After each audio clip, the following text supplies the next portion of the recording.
It's funny because I think a lot of kids, I mean, I know my phase was the gifted program where there wasn't a four-letter word I didn't like.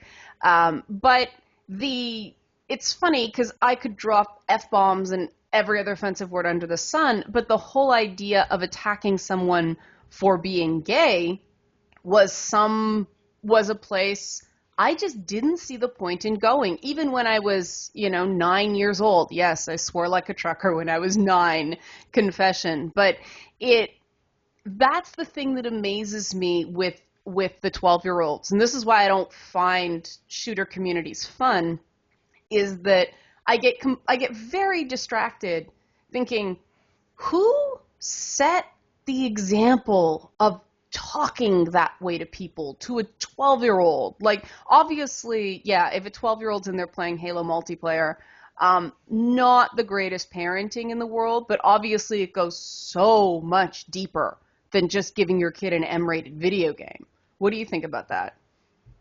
Yeah, well, I don't know where it comes from, but I know things have certainly changed from when the original shooter experience was, at least for me, uh, like GoldenEye 64 on a couch with three other Yeah. people, or a basement full of kids where it's just like whoever won stayed, and then essentially it was a revolving door. Yeah. It's like three new people pick up the controllers. So it's like, yeah, was there trash talk in that kind of environment? Sure, but we all went to church Right. together.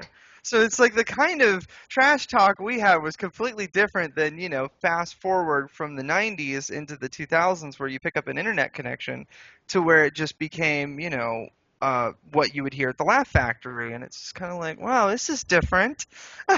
Yeah, I guess it's that Not that beyond the not that bad joking. words bother me. Right. I use them constantly, but I think it's just the context in which you use them kind of proves whether or not you have a brain. Well, I find you very educational's the wrong word, but I sort of use you as a bellwether, seeing how you conduct yourself on Twitter and things like that. You're the least easily offended person I know, that I still consider, like you said, not vulgar. You have a very thick skin and very little bothers you. So, It takes a very long time for me to actually cuss on Twitter. I yeah. don't like to do it. And if I do it, I'm using it to punch up the language to really drive home a point. Right. And I think to me, there's absolutely, and I have some issues with that. I've had to have like serious professional talks because I work with, some youth pastors and some people who have to keep their own content clean. But the reality is I'm not willing to give up that tool in my toolbox completely.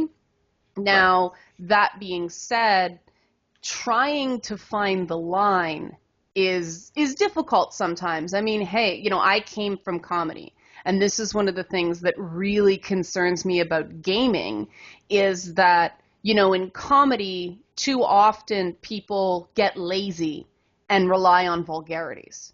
And they Yes. may do very, very well in a club, you were hinting at this, but they're not going to move beyond those clubs because once you get to um, mass media, you have to have a cleaner act. And we have this issue in gaming where we so value our role as counterculture or, as some reporters call it, dark subculture, that I think we sort of missed when, because of games like Halo and because of games like Gears of War and Call of Duty and Madden and games like that, gaming is mainstream. And Yes. do you agree that games mainstream? Oh, absolutely. And that's part of the problem we're seeing right now with these, culture Hmm. warriors, like, and trying to make everything in gaming the way they want it. And it's just like, this industry has gotten so large Hmm. that, you just want a piece of the action too. And there's nothing wrong with that. Hmm. That's fine. Everyone's welcome. It's like pick up a keyboard and get good. Like I mean, right next to me, I've got about 25 GameCube games, 30 Xbox 360 games, 12 Wii U games, 10 Wii games, and that's just within arm's reach, Hmm. not to include what's on my PC. So it's like, and then in the bedrooms, the Dreamcast, and going further back, it's like this industry has changed, it's evolved, and we're not talking just graphics. We're talking about complex storylines, online interactivity. It's like I mean, you were doing the King's Quest stuff. It's like we have come a long way, baby. Yeah. And that is fantastic, which means just like novels, just like movies, it's like there is a market for everything. Hmm. And I was recently interviewed by Laura Southern about the whole Samus is trans thing, and I sent her my blog about LGBT characters in video games because I'm basically my attitude is this: we have an entire um, place on Netflix that devoted to gay cinema. Hmm. And it's like that didn't happen because you were whining on Twitter about it. That happened because artists were out there ready to write it, film it, act in it, star in it, and do it. And Hmm. it's like, obviously, I live in LA, so I know lots of people where I can go to Outfest and I can be like, oh, I know this writer, I know this producer, I know this person here. Yeah. And it's like, because they're doing what they love.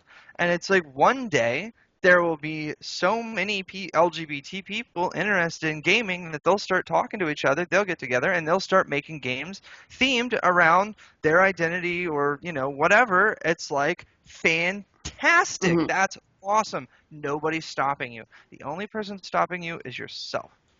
Yeah, And I mean, BioWare's doing that to an extent, right? And they've been in increments. And I know people have very strong opinions about BioWare, but they've done exactly what you said. They just did it. And people screamed, and they did it again. And people screamed, and they did it more. And I felt like BioWare sort of hit the point where, they were being so criticized on the one side for having gay characters or bisexual characters at first. I'd argue that designation personally in Dragon Age Origins, but that's a tangent. But some people said, "Oh, that's offensive," and other people like it's not gay enough because you don't have any straight up gay characters; they're all bi. And so I just feel like they hit the point. Oh, that's not gay enough for you? Here's more gay. And that's the point where I felt they jumped the shark. Because yeah, instead of it being, like you said, just telling stories from a pure place, it became their thing. right. And it really surprised. I mean, me, one of the biggest disappointments of Dragon Age Inquisition. Have you played the game? It downloaded and haven't touched it Oh, yet. okay. Well, there's a I, there's I a have to get into genres, and right now I'm like, give me some yeah, zombies. yeah, yeah. You have to, I'm the same way. I'll binge on a particular art style. But there's a trans man character named Krem, Okay. and Krem is a very interesting character. But the thing that kind of ticked me off is it was like he was there to be a mouthpiece for a type of person instead of being one of those well-rounded characters that you can sort of, kibitz with. And I would have thought it was great if he was a romance option because very interesting character with a very heroic backstory. But I'm curious to get your views. Maybe we can have you back on when you've actually played it. To me, the character was there to stand there. Hmm. And that, how do you feel about that sort of phenomenon where a character is put into a game for their identity and pretty much only because, this is our politics and this is what we stand for, instead of, well, this character being created as this character makes sense for this game. Well, there's kind of a hierarchy to characters in Hmm. games, from, being the main protagonist to being secondary characters to characters you pick up along the way, throwaway red shirts, as we Hmm. say in Star Hmm. Trek. It's like, and just, regular NPCs where it's like, like old school RPG games where it's like you say hello to them and they say the same thing to you 500 times, Hmm. no matter what you do. Yeah, You yeah, walk up to them and you be like, it's like the rooster is crowing today and be like, thank you for the yeah, millionth yeah. time. So I think it depends on their importance on the character and how much time they're going to spend developing them. Hmm. Um, One of the things I have noticed, and this is kind of why I left the RPG market for a while, is um, for the longest time, Squaresoft and then Square Enix were king, and Yeah. competing with them is very difficult because it's like they're still best show in town, in my opinion. On the And JRPG side, you mean? on Yeah. the JRPG Yeah. side, and as far as like outside of Japan, Oblivion's probably one of the better ones that I've played, or the original Knights of the Old Republic. Fantastic game. Yeah. And it's like I feel like since then I haven't really come across too many non-Japanese RPGs that have impressed me with their writing. Well, that's Um, interesting. a- and that's like I think one of the bigger complaints when people say, "Oh, games just need to grow up." It's like it needs more story. It needs more adult stories. It needs more diverse stories, and it doesn't mean that you have to be diverse people necessarily. It's like that doesn't hurt, Hmm. but it's just stories lately have felt like infantilized, like Yeah. they're speaking to an audience much dumber than the ones playing them.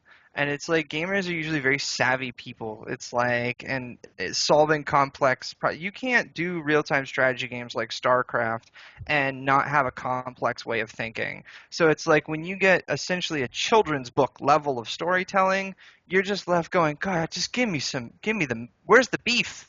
And yet, I mean, I get a lot of people very angry at me because I take that approach. I'll say, this was a great character utilized badly, or this was a character that wasn't presented in not the best light, but a level of proficiency of writing that I feel is the standard now.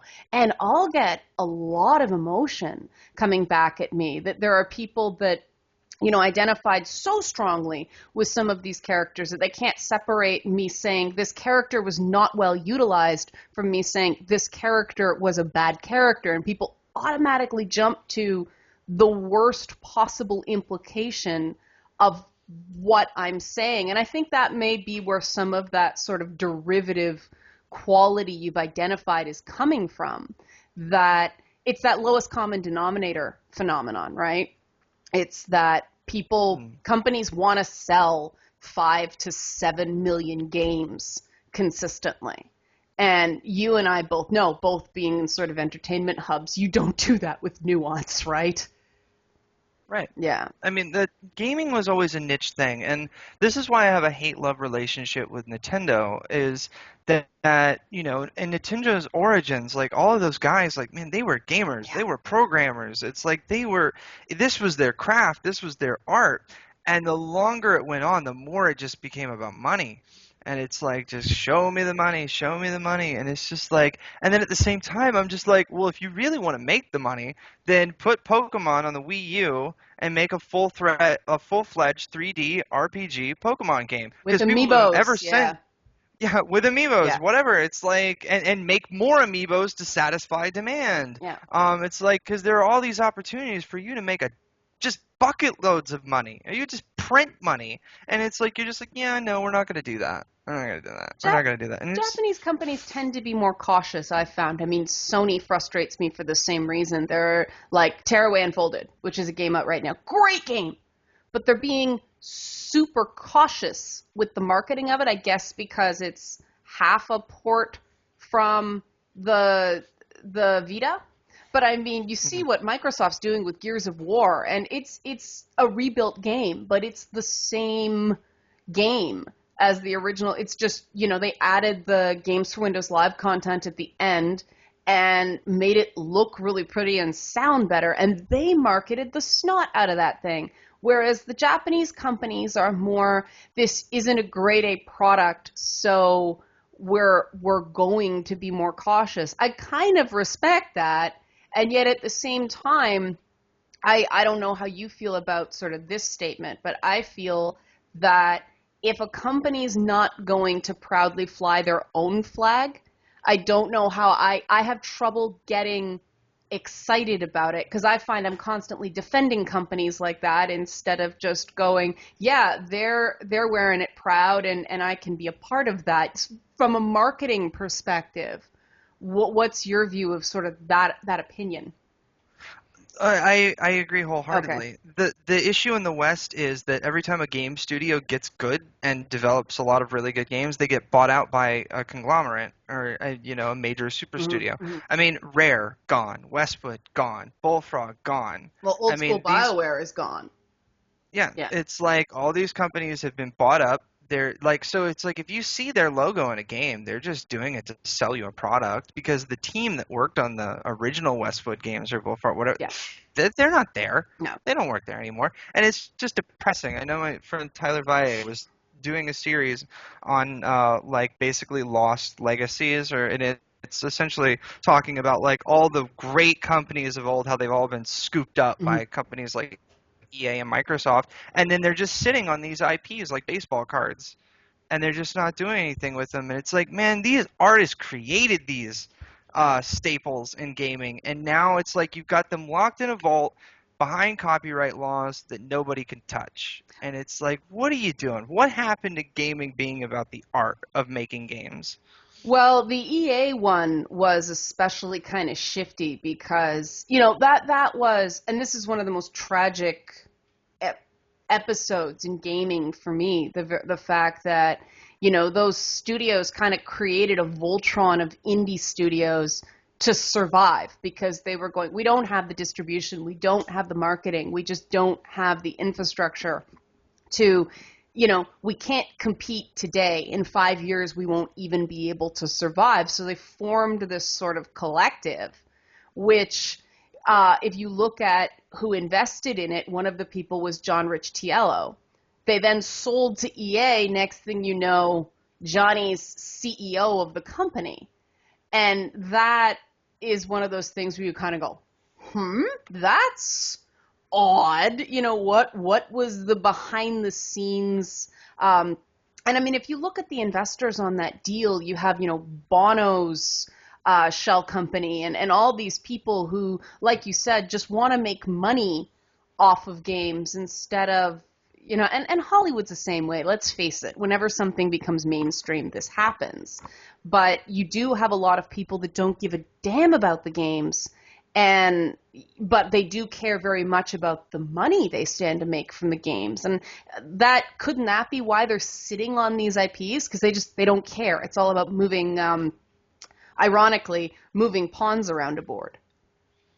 Yeah, well, and that's like the whole first person shooter thing where right now it's essentially like a lunchbox. It's like, oh, okay, we made a Mad Max movie, let's just throw Mad Max label on it. Now I hear good things about the new PC game, but whatever. It's like, but let's just take Aliens Colonial Marines, for example, Hmm. where it's just like, let's just slap the Aliens lunchbox, brand on it and just call it a day. Uh, Ghostbusters, let's rush it through development full of bugs, errors, and, Oh, that game was tragic. Yeah. it's like, yeah, it's just horrible. But it's like if they would have been given the proper time, instead of trying to rush this thing out, fantastic game. Well, Fantastic. that game was also an orphan, though. I mean, I remember that big announcement at Comic-Con, and they had all the fans out there, and everybody was really happy. And then 3 days later, I forget which company had it. It might have been Vivendi. I don't remember, but they just dropped it all of a Mm. sudden. And I mean, the only reason that game came out is somebody picked it up, but there are stories like that of other games like South Park: The Stick of Truth, and Ubisoft picked that one up, and that turned out to be a fantastic game. Yes. So, yeah, I mean, there have been crossover properties, the lunchbox phenomenon where you just stamp a sticker on a game. That has been done well sometimes, but again, I think you. Well, with your example of South Park Yep. Stick of Truth, what's interesting about it is after the whole Dreamcast era of South Park games, which I own all of, it's like Matt and Trey said if they ever make a game again, they want involved. It's like that they're not basically like South Park is their baby, and they're not letting someone ruin it and just make money off of it. So they were heavily involved with the game making process, and they play video games themselves. So they came at it from an attitude of like, no, we get this. Like we want if our name is on it, it's gonna be good. And I think unfortunately, and that was so true. Like in the early days, like do you remember like Toy Story for Sega Yep. Genesis? So good. That game still holds up. fantastic. And it's just like, well, why? Well, because the people over at Pixar, they're all gamers and nerds too. Yeah. It's like, so there's this certain level of like understanding of they know what they're making, instead of decisions coming from people who went to business school like I did, but who spent their time playing, I hate to be stereotypical here, but they spent their time playing golf and and more tackle sports and stuff like that, and tennis and all that, and they weren't nerds, they weren't gamers, and now they're being asked to make all these business decisions on a tech world that they're pretty much removed from. Now it's like, as we've gone into the 21st century with cell phones and laptops and all this stuff, people have been forced to become more tech savvy, Hmm. but that doesn't mean that that's a part of their blood. Like, it's not, it doesn't come naturally to them. It's like, meanwhile, I could, hand and this is where it's like monitored bad parenting. It's like my nephew, well, he's actually my first cousin, but he's young enough to be my Hmm. nephew. It's like, I've seen him clear 3 levels of Halo before he was 8 years old. And I'm like, how? Like, how are they doing this where they're figuring this stuff out in this new age environment and technology? Like, he has his own iPad.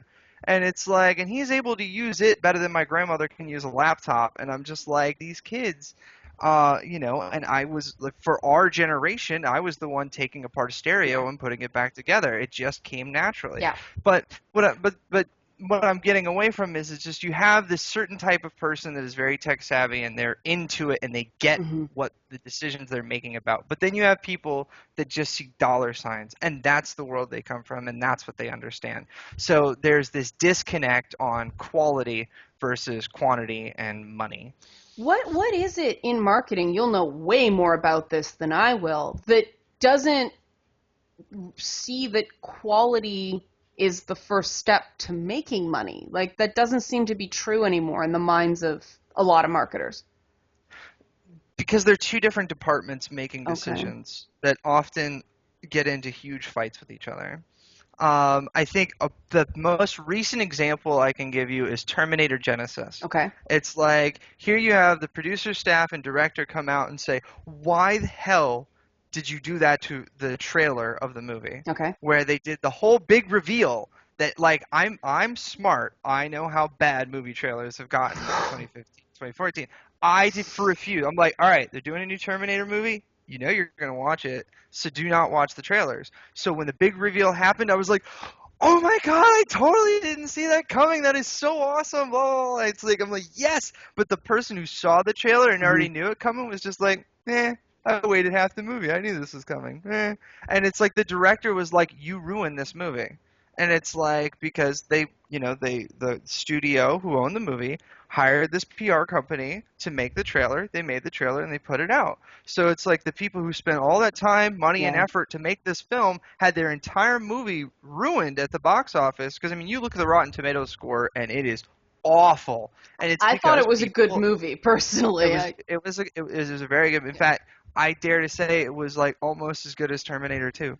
Like, so, but I like time travel and paradoxes, and I understand quantum physics, so I thought it was fantastic. But that was that funny Um, thing too, is people were saying they couldn't follow it. And I think that's what you were saying earlier, that there are just some people whose brains work with complex principles and other people who just don't want to do the work to understand it. Yes, Yeah. and well, and that's the disconnect between and it ties exactly into gaming. It's like, Terminator is a summer blockbuster movie.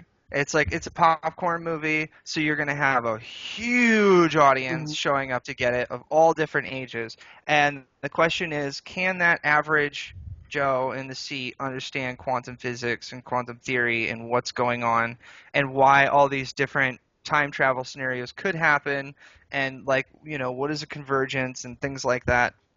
Did do you Can they understand do that? you really And have it's to though? I mean, well, I know, exactly. It's like, do you yeah. have to? And it's like, but when you do, it's a lot more fun. Sure, but I think back to, I mean, what some people would call one of the greatest sci-fi films ever made, Star Trek II: The Wrath of Khan. And in order to really understand what's going on in that film, there's a bookshelf in Khan's quarters early on, and they do a quick close up of a bunch of classic books, things like Paradise Lost. That's the one and Heart of Darkness, but Paradise Lost was the one going, oh, this is a Rosetta Stone to this whole freaking film.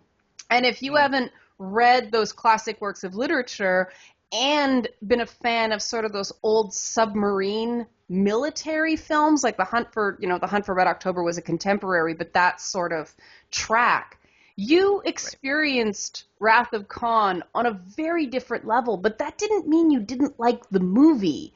And it's so funny how much expectations of filmgoers have changed since then. So from a marketer perspective, somebody with your training, why is that? Why has everything become so tunnel vision now? Um, because it's arrogance and an expectation that like I better explain this movie to the audience like a child in the trailer, or they're not going to get it when they're sitting in the seat watching it. That's interesting. It's infantilizing them. It's just like, oh, you're not gonna get this. You're not the whole big reveal. You're not gonna get why it's a thing. So we're gonna spoil it for you right now, so that way when you're sitting in the seat, your little monkey brain will understand what's going on. It's arrogance. It's elitism. Like Yeah. because a lot of marketers, they receive very good educations like myself. I had to work my ass off for it, Mhm. but it's like, so you have this disconnect, and a lot of times it comes down to language. A lot of like people who are in the marketing business and advertising, um, they don't usually speak the way I do. Mhm. It's like because I use what's termed in one particular movie that I can't remember. It's called gutter speak. It's like Huh. I come from the working class. It's like, so I'm used to talking to people the way that everyone around me growing up spoke to each other. Use populist But language.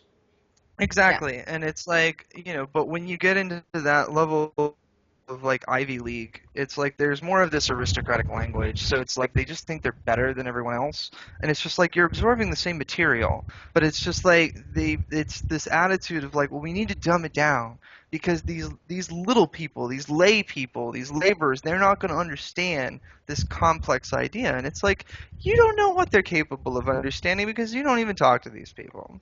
Wait, so economic privilege is getting in the way of effective marketing?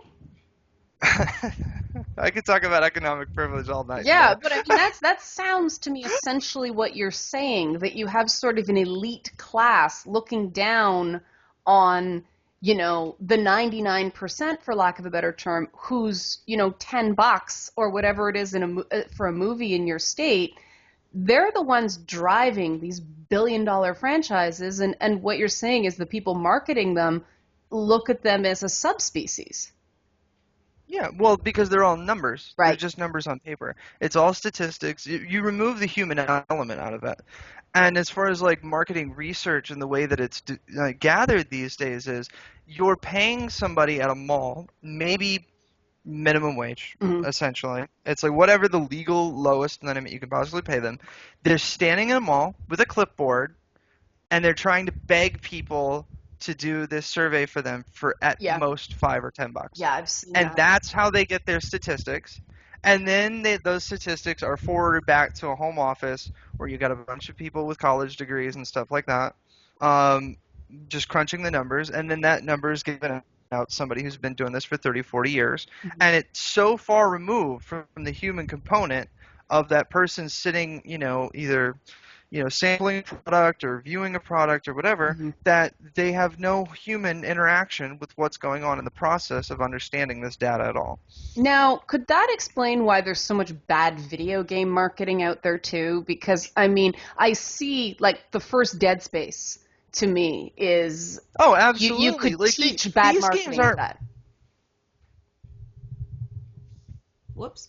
Oh yeah. I mean, like just television commercials for video games, period, Mhm. is hilarious to me. I'm like, you have no clue where people are consuming their entertainment, do you? It's like if you want to sell a video game in 2015, you talk to YouTubers. Right. It's like you go where the gamers are. It's like you try to get that featured on Twitch. It's like you're trying to get it on Steam. You're trying to get, maybe banner ads on gaming websites and stuff like that, just so the name's there. I know people think, oh, banner ads don't work, blah, blah, blah, blah.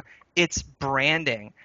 you are on those sites. It's like even if you skip past that, the first 20 seconds of a YouTube commercial or whatever, if you put that logo, Ubisoft, boom, right up there, right at the very beginning. It's like, that, Warcraft or whatever, like Heroes of the Storm, whatever. You throw that branding up faster than they can click away from it, you have put that image inside of their brain. And it's like the smarter companies in gaming like Blizzard they've caught on and they're Hmm. doing it. And that's why they have like BlizzCon now and they have their own like teams and esports teams and stuff like that. They know how to sell their product because they understand their market. It's like if you can very clearly see for a lot of these companies, they still have no clue what they're doing. And the thing is, there's such a demand for games right now Hmm. that people will buy anything and it doesn't matter how good or bad it is. It's like there's somebody out there that's throwing down the money for it. And because they're consuming it and making millions of dollars, they think what they're doing is right. Oh, And okay. that's the problem. They think what they're doing is right. It's like, and that's how you end up with something like Destiny. They apply a classical model of marketing. They apply a classical business tactic. They said, you know what, this brilliant idea that you had for this, like, MMO RPG shooter game, yeah, we're just gonna sell Call of Duty Light. Hmm. Because that's what's hot in the market right now. I mean, look at how much money Call of Duty is making. We need to make the next Call of Duty. But they did very So well with that. they made a lot of money, Yeah. but boy, does the community hate them.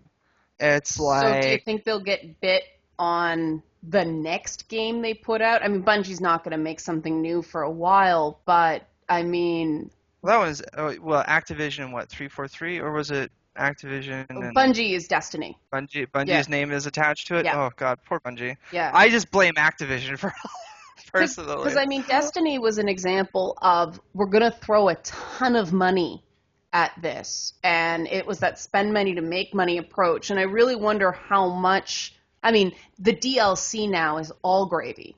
They're probably making massively larger profit margins on the Taken King than the base game, but they spent a lot of money on that Well, game. and where they spent the money was marketing. Yeah. And this goes to to answer the question directly. It's like they spent about $250 million marketing the game, which means half the budget for making the game was marketing. Hmm. Now, can you imagine how good that game would have turned out if they said, you know what, we're only going to spend maybe 50 to $100,000 on online marketing and put that other $200 million into this game? It would have been probably, I mean, ideally, it would have been the best game ever made. And it's like, but instead, they're just like, they took the movie route where it's like, Yeah. we're going to make this $120 million blockbuster, and then we're going to spend $100 million marketing it and hope that it makes $2 billion at the box office. You cannot do that with video games because it's like, while you might make your money back, it's like it doesn't mean you've made a quality product and a successful product, and ultimately, in the end, this will catch up with them. Well, you've And I, crushed anything else you have out at that time, correct? I mean, from marketing principles, that's a concern as well, right? yeah, Yeah, like I mean, Sony, I think that's a big part of their marketing this time is they know Destiny's coming out and they know they're the system of choice for Destiny and they've got Battlefront promotions and things like that. So, yes, Uncharted was supposed to be out now, but if I'm Sony, I'm going, who cares? We have these third-party partnerships the same way, Call of Duty drove the Xbox 360. Now Call of Duty, Destiny, Battlefronts, things like that are driving PS4 sales.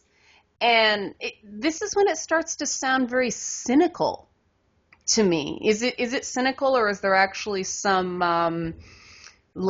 actually core ethical marketing principles behind it? the world's a business. Okay. I'm always reminded of the speech from the network. It's like when it comes to corporations and making money.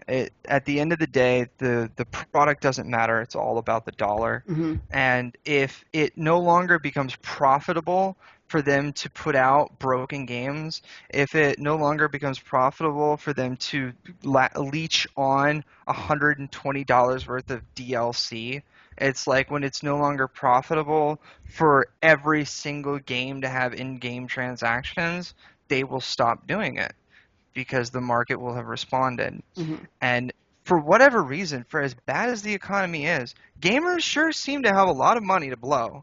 So it's like it's money is being spent, To me, and is to me, it's the same phenomenon of during the Depression, people still bought booze. You know, it mm, doesn't make any sense, but it's an escape. that is true. I mean, it really.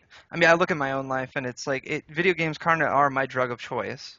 And it's like, I mean, I, yeah, I'll just leave it at that point, Yeah. right there. Now, But it's like I could take this analogy much further. yeah, well, I mean, there are like people get into gaming addiction, and I'm like, it's not. It's compulsive avoidant behavior. It's not a Yeah. physical addiction, and they keep trying to prove something where there's a much more practical. People's lives suck, and they don't want to have to deal with them component of that compulsive gaming thing.